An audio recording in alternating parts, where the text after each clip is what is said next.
कफसाठी वापरण्यात येणारे home remedies. Number 1 normal saline drops. हे सलाईन ड्रॉप खूप सेफ असतात. अगदी आपण न्यूबॉर्नला यूज करू शकतो. यामुळे काय होतं, की जो नेझल कंजेशन आहे, नेझल ब्लॉक आहे तो कमी होतो आणि खोकला कमी होण्यास मदत होते. 2-2 थेंब दोन्ही नाकामध्ये आपण ते टाकू शकतो. नंबर 2 हनी किंवा मध. 1 वर्षावरील मुलांसाठी हनी 1 टीस्पून दिवसातून 2 वेळेस आपण यूज करू शकतो. हनी नॅचरल सूदिंग एजंट आहे. यामुळे थ्रोटचं इरिटेशन कमी होऊन कफ कमी होण्यास मदत होते. पण हनी 1 वर्षाखालील मुलांसाठी अजिबात यूज करू नये. Number 3 head elevation. मूल झोपताना जर डोकं वर केलं तर म्युकस सिक्रेशन्स कमी होतं आणि कफ कमी होण्यास मदत होते. Number 4 steam inhalation.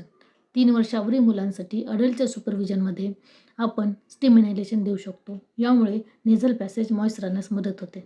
Number 5 humidifier. जर मूल झोपत असेल ती जागा जर कोरडी असेल तर नेझल पॅसेज थ्रोट हा ड्राय होतो. त्यामुळे कफ येतो. जर ह्युमिडिफाय यूज केलं तर ते मॉइस्ट राहण्यास मदत होते आणि कफ कमी होतो.